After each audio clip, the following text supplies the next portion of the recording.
Bismillahirrahmanirrahim. Assalamualaikum warahmatullahi wabarakatuh.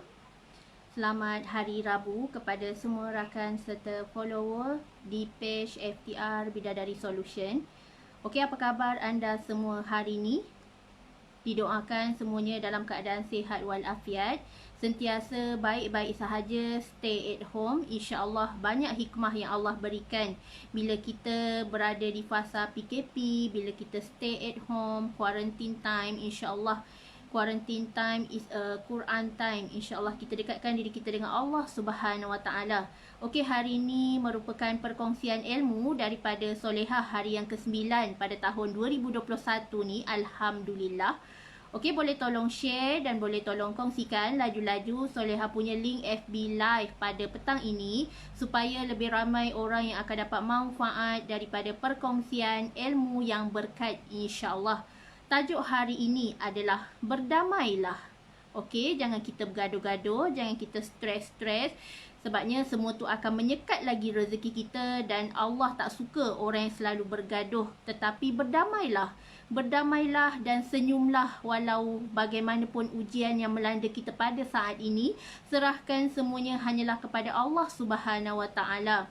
Okey, sebelum tu jom sama-sama kita berselawat dan juga berdoa seperti kebiasaan. Semoga Allah memberkati majlis ilmu kita pada petang ini, insya-Allah.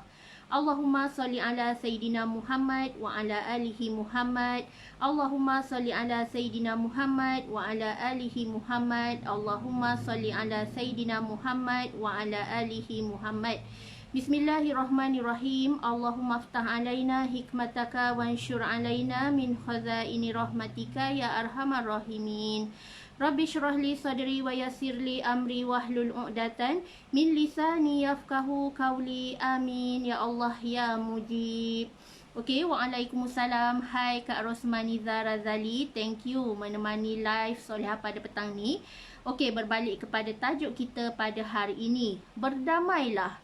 Okey, kenapa kita jangan suka bergaduh, jangan suka berdendam sana sini? Kerana Allah itu juga sifatnya Maha Pengampun. Allah tu juga sifatnya Maha Penerima Taubat. Lagi-lagi kalau kita manusia ni yang maha lemah, tak ada kudrat, tak ada upaya, kenapa kita nak melawan hukum Allah? Kenapa kita nak melawan segala kekuasaan Allah? Yang perlu kita tahu pada hari ini adalah kita semua dihidupkan di muka bumi pada hari ini adalah untuk berkhidmat, adalah untuk berbakti kepada agama, adalah untuk menjadi manusia yang bermanfaat kepada ramai orang. Tetapi jangan kita bergaduh sana sini, jangan kita bermusuh-musuhan, jangan berdendam antara satu sama lain, kerana Allah tak suka sikap orang yang selalu mencari kesalahan, sikap orang yang selalu berdendam, yang selalu sebarkan keburukan orang, yang selalu melakukan ghibah, yang selalu menyebarkan fitnah. So hati-hati. Allah sangat membenci sikap orang yang suka menyebarkan fitnah dan menyebarkan berita yang tidak benar. Tetapi pada hari ini, zaman serba canggih, zaman viral, laju sahaja tersebar fitnah-fitnah, laju saja tersebar berita yang tidak benar. Tetapi adakah kita nak mempercayai bulat-bulat segala apa yang disampaikan? Hendaklah kita sebagai orang Islam cek dahulu, tabayun dahulu, siasat dahulu, baca dahulu. Jangan kita judge sesuatu yang betul, yang kita tak pernah rasa, yang kita tak pernah baca, tetapi kita dah nilai buruk-buruk. Hendaklah kita baca dan fahami dahulu, barulah kita tahu tang mana yang tak kena, tang mana yang salah, pihak mana yang salah dan pihak mana yang betul. Tetapi pada hari ini, hendaklah kita berdamai. Sekalipun seseorang tu bersalah, hendaklah kita ampunkan dia, kita tegur kesilapan dia dengan cara yang betul. Islam mengajar kita untuk cara menegur ada adabnya. Bukannya kita main sergah, bukannya kita main viral, bukannya kita main buruk-burukkan, tetapi kita ada adab santun kita dalam agama Islam. Kenapa kita tak letakkan adab tu nombor satu daripada segala-galanya? Walaupun kita ada tinggi macam mana pun ilmu, kita ada macam mana pun pangkat yang kita ada, tetapi andai adab kita ke laut, andai akhlak dalam diri kita pun tak mencerminkan apa yang kita belajar, macam mana orang nak respect? Macam mana orang nak hormat kepada kita? Sebab tu, dalam Islam, Islam menyuruh kita untuk berdamai. Selesaikan sesuatu dengan cara yang terbaik. Bukannya saling salah menyalahkan. Bukannya saling memviral-viralkan tanpa usul periksa. Tetapi kita hendaklah menyerahkan semuanya kepada Allah dan kita sendiri kena yakin bahawa apa yang kita sampaikan tu adalah sesuatu yang benar. Bukannya dusta. Kita sendiri kena yakin apa yang kita sampaikan tu adalah untuk manfaat ramai orang. So hari ni, tajuk hari ni, berdamailah. Sebab semua manusia tak sempurna.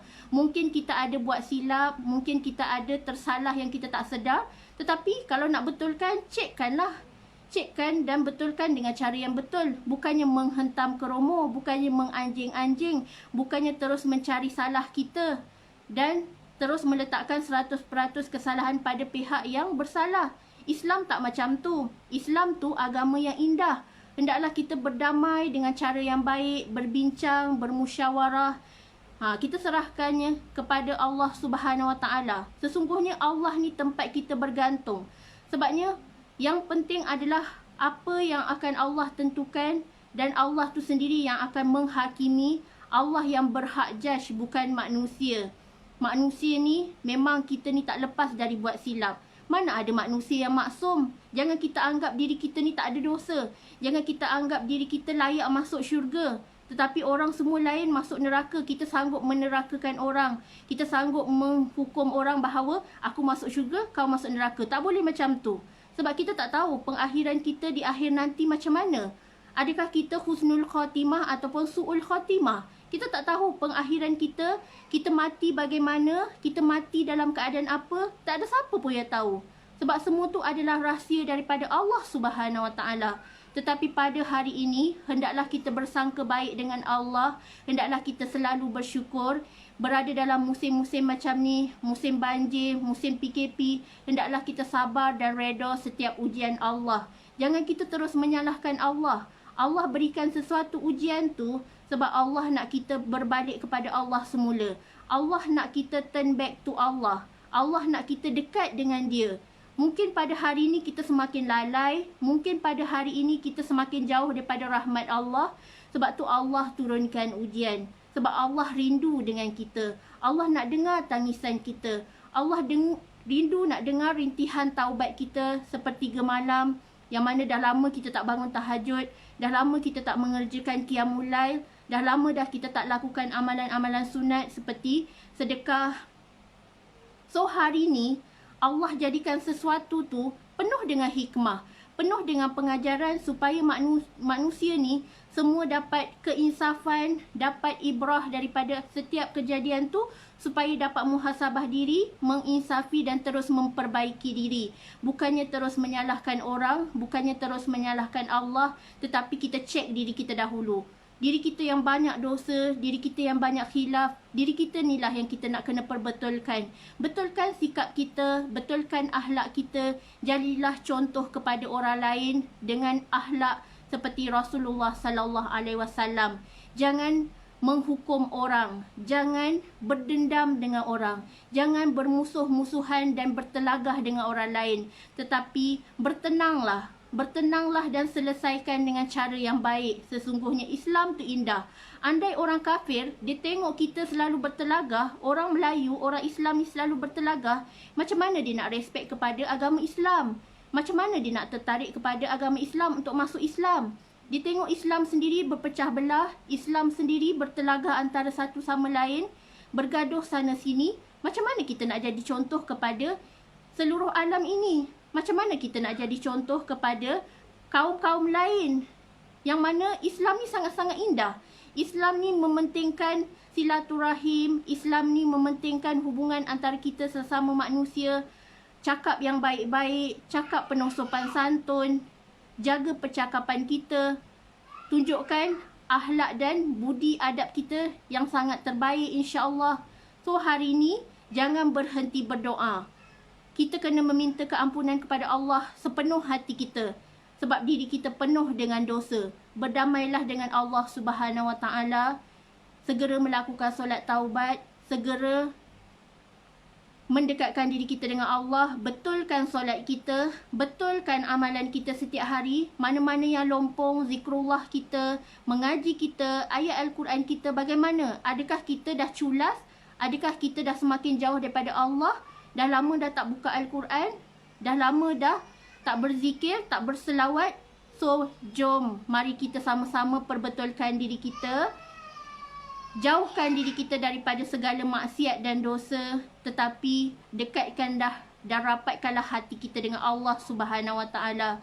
Sesungguhnya Allah masih bagi kita ni peluang, Allah masih beri kita kesempatan untuk bertaubat sebelum pintu taubat ditutup selama-lamanya. Saat inilah, peluang inilah, ruang inilah kita gunakan sebaik-baiknya. Berdamailah dengan manusia, berdamailah dengan jiran, berdamailah dengan keluarga, suami isteri yang bertelagah, berdamailah. Jangan terus bergaduh. Tunjukkan akhlak yang baik dengan anak-anak. Anak-anak, dia melihat sahaja apa perlakuan percakapan antara ibu bapa dia akan dinampak depan mata dia. So, tunjukkan akhlak yang baik. Bercakap dengan kata-kata yang penuh dengan sopan santun. Jangan sampai memberi kesan kepada kehidupan anak-anak kita. Sesungguhnya anak ni tiada dosa. Tetapi andai kita ibu bapa yang tak mencerminkan akhlak yang baik, macam mana anak nak tiru akhlak yang baik? Sesungguhnya adab tu lebih tinggi daripada ilmu. Kalau ibu bapa tinggi ilmu macam mana pun, andai adabnya ke laut, bergaduh dengan isteri, bergaduh dengan suami, bergaduh antara adik-beradik, ipar-duai, bergaduh dengan mertua, bergaduh dengan ibu bapa. So, macam mana kita nak tunjukkan contoh yang baik? Kita orang dewasa, mereka kanak-kanak, mereka tak ada akal yang dewasa macam kita. Tetapi apa yang mereka lihat depan mata tu menjadi makanan mereka setiap hari dan menjadi pengaruh kepada pemikiran mereka. So, akan lahirlah anak-anak yang kurang adab, akan lahirlah anak-anak yang tak mendengar cakap, degil, nakalnya lain macam. Sebabnya, ibu bapa yang salah tak acuankan anak-anak dengan sebenarnya. Sebab tu, di rumah, ibu bapa duduk dekat rumah, didiklah anak. Ajar solat, ajar mengaji, ajar akhlak. InsyaAllah, bila kita ajar perkara-perkara sunnah, ajak berjemaah solat, ajak makan berjemaah, ajak semuanya secara berjemaah, usrah, taklim di dalam rumah, insya-Allah keluarga kita akan menghadirkan suasana yang sakinah, mawaddah, warahmah, insya-Allah. So, jangan lepaskan, jangan tinggalkan segala amalan-amalan yang baik. Berdamailah kita dengan diri kita, jangan berdendam dengan diri kita. Andai ada kesilapan kita yang lalu, maafkan. Sebab kita ni memang tak sempurna. Sesungguhnya Allah sendiri pun mengampunkan umatnya yang bersalah andai dia bertaubat. Lagilah kita manusia ni, kita memang pendosa. Setiap hari mesti ada kesalahan dan dosa yang kita lakukan. Antara kita sedar, antara yang kita tak sedar. Lagi-lagi dosa melibatkan hati. Hati kita penuh dengan penyakit. Ada iri hati, ada tak suka dengan kejayaan orang lain, ada perasaan membangga diri, ada perasaan ujub dan takabur. So, dekat sini, kita kena cerminkan diri kita, akhlak kita dengan cerminan akhlak yang sebaik-baik seperti akhlak Rasulullah sallallahu alaihi wasallam. Jangan berhenti untuk merubah diri kita menjadi seorang yang lebih baik daripada hari semalam. Mungkin semalam kita tak dapat solat awal waktu, hari ni kita dah didik diri kita untuk solat. Lepas azan, terus kita solat. And then semalam kita tak pernah berzikir dan berselawat, hari ni kita dah mulakan selawat. Walaupun tak banyak 1000 kali, tetapi kita mulakan dengan yang sedikit. InsyaAllah dengan yang sedikit itulah akan mengajar dan mendidik diri kita untuk terus istiqomah. So, insyaAllah sama-samalah kita istiqomah dan mendidik diri kita ke arah yang lebih baik, insyaAllah. Sesungguhnya kita ni semua cuma hamba. Kita semua ni hanya mengharapkan redha Allah. Kita semua ni hanya mengharapkan kasih sayang Allah yang tak berhenti-henti. InsyaAllah, kalau kita jaga apa yang Allah suruh kita buat, insyaAllah Allah akan tunaikan apa yang kita nak, apa yang kita hajatkan, apa yang kita mohon dalam doa kita. InsyaAllah Allah akan makbulkan saat yang tepat. Tak cepat dan tak lambat, tetapi tepat pada masanya, insyaAllah. Okey, semoga bermanfaat perkongsian Solehah pada hari ini. Solehah doakan agar semuanya anda sentiasa dalam rahmat kasih sayang Allah, sentiasa dimasukkan oleh Allah ke dalam syurga tanpa azab, tanpa hisab. InsyaAllah kita nak mati dalam husnul khatimah, pengakhiran yang baik insyaAllah. Amin ya Allah ya mujib. Okey, wabillahi taufiq wa hidayah. Wassalamualaikum warahmatullahi wabarakatuh.